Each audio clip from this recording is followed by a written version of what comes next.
Hi guys, ഒന്നുമല്ല, വിലായുദ്ധ എന്ന് പറഞ്ഞ സിനിമ ഞാൻ കണ്ടു. ഈ അടുത്തിറങ്ങിയ ഒരു സിനിമയാണ്. അപ്പോൾ ആ സിനിമ കണ്ടിട്ട്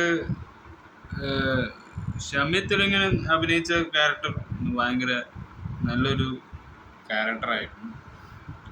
പൃഥ്വിരാജിൻ്റെ സിനിമ എന്ന് പറഞ്ഞ ഒരു മോഹനൻ എന്ന് പറയുന്ന ഒരു ക്യാരക്ടറായിരുന്നു. പക്ഷേ വലിയ വിജയമൊന്നുമില്ലെങ്കിലും ആവറേജ് സിനിമ എന്ന് മാത്രം പറയാൻ കഴിയുന്ന ഒരു സിനിമയാണ് വിലായുദ്ധ എന്ന് പറഞ്ഞ ഒരു മരത്തിൻ്റെ പേരാണ്. ആ പേര് വെച്ചാണ് ചന്ദനത്തിലെ ഏറ്റവും അത്ഭുതപ്പെട്ട ഒരു മരമായിട്ട് കരുതുന്ന ഒരു കഥ പറയുന്ന ഒരു സീനൊക്കെയാണ് അതിൽ ഈ ഷമി തെലുങ്കിന് വേണ്ടി മാത്രം ഉള്ള ഒരു ക്യാരക്ടറായിട്ടാണ് എനിക്ക് തോന്നിയത്. ഇവിടെ പൃഥ്വിരാജ് വെറും വേസ്റ്റ് ആയ ഒരു ക്യാരക്ടറായിട്ടാണ് ചെയ്തത്.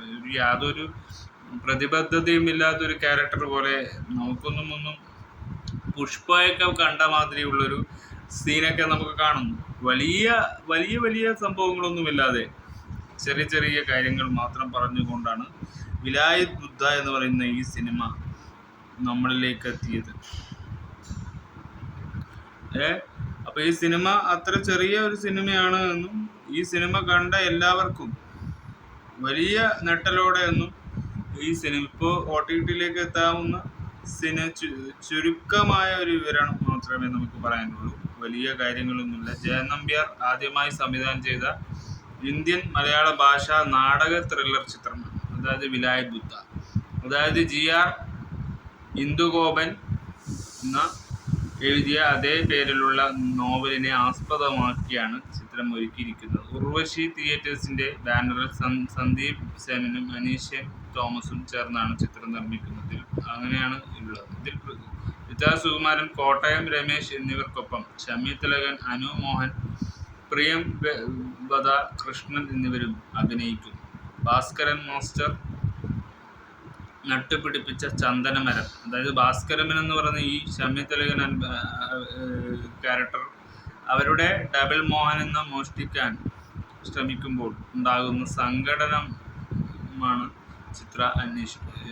അന്വേഷിക്കുന്നത്. ആ ഒരു സങ്കടകരമായ കാര്യങ്ങളും പിന്നെ ഈ ചന്ദന മോഷ്ടാവായ മോഹനനെ പിന്തുടരുന്നതും, മോഹനനൊരു വില്ലൻ കഥാപാത്രവും ഇതിൽ ഷമി തെലുങ്കിൻ്റെ ക്യാരക്ടറാണ് കൂടുതൽ എടുത്ത് കാണിച്ചു കൊണ്ടുള്ള അയാൾക്ക് ഒരു മോശപ്പേരുണ്ടാക്കിയ ഒരു സിനിമയിലൂടെ നന്നാവാനുള്ള ഒരു സംഭവമാണ് ഈ ചന്ദനമരയുടെ ഈ വിലായുദ്ധ എന്ന് പറയുന്ന ഈ ചന്ദനം വളരെ സ്മെല്ലുള്ള ഒരു സുഗന്ധമുള്ള ഒരു മരമാണ്.